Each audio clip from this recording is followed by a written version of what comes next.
Greetings, fellow winos. As you're probably well aware, Halloween is just around the corner, and then will come Thanksgiving and all the winter holidays. And what does that mean? Well, for me, holidays as a wino means only one thing: bubbly. Yes, I know we're all going to be getting some over the holidays and enjoying some, and rule number one is drink what you like. However, if you're looking to maybe upscale a little bit in your bubblies, I have a few recommendations for you. But first, a little history. Sparkling wine was actually the result of an entirely accidental event, namely that wine growers in the northern part of Europe were experiencing such cold temperatures in their wineries that fermentation stopped. The yeast just couldn't get enough energy to continue fermenting. They thought the wine was done. They put it in bottles. But then comes the spring, it gets warm, the yeast wakes up, starts fermenting, producing carbon dioxide, resulting in bottles exploding at the worst, and strangely fizzy wine at the best.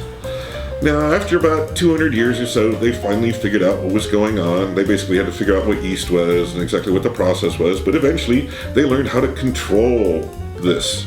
And that began the modern sparkling wine revolution.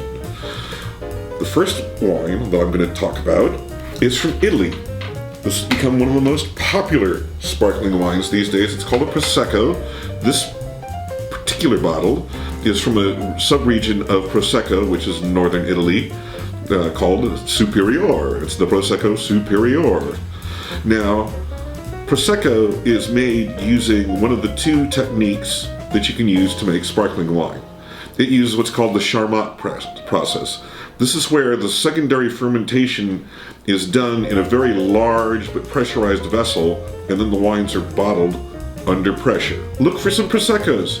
Try some. There are any number of great Proseccos out there. They make over 50 million bottles a year. You'll probably find one you like at a very affordable price. Another really affordable kind of sparkling wine comes from Spain. This is called cava. Now, this is made using the traditional champagne method, where the actual secondary fermentation occurs inside this bottle. Basically, the wine is fermented until it's dry, it's bottled, and then through a lengthy process, it is prepared for the addition of what's called dosage, which is some yeast and a little sugar, which goes right into the very bottle you are holding. The yeast starts fermenting the sugar, it builds up carbon dioxide, and you get the bubbles. Cavas are also excellent values. I heartily recommend you taking a look, trying a few, and if they fit your budget and your style, go for it.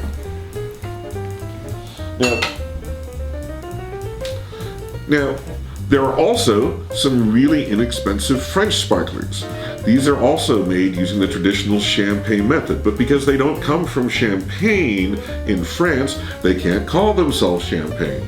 The French are very particular about these things, as I may have mentioned once or twice. These are referred to as Cremants, and they usually will also say where they're from. In this case, it's the Cremant de Bourgogne, which means this was made in Burgundy. These are frequently also extraordinarily good values for the money.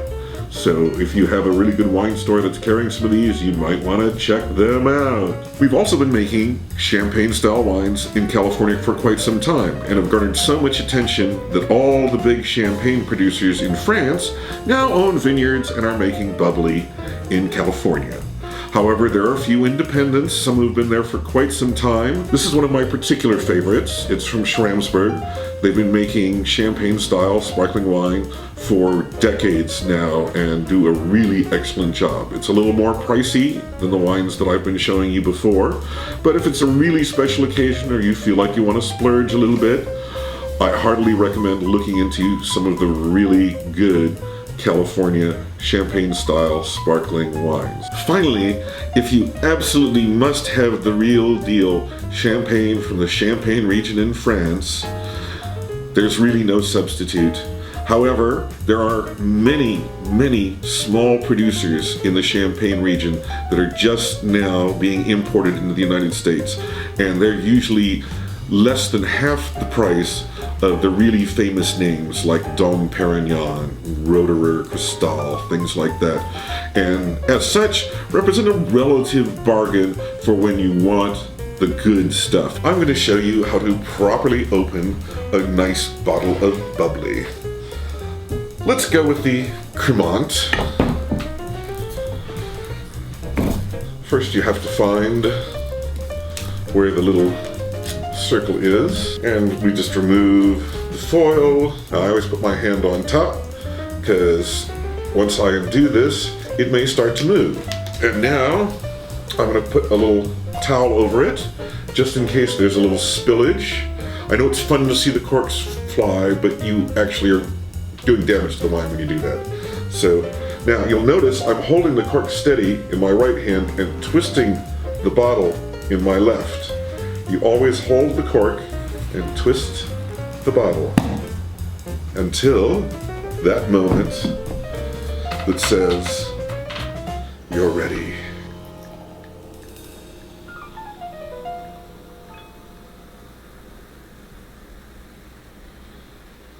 There's something about the sound of those bubbles that just makes you think of good times. Happy holidays to one and all.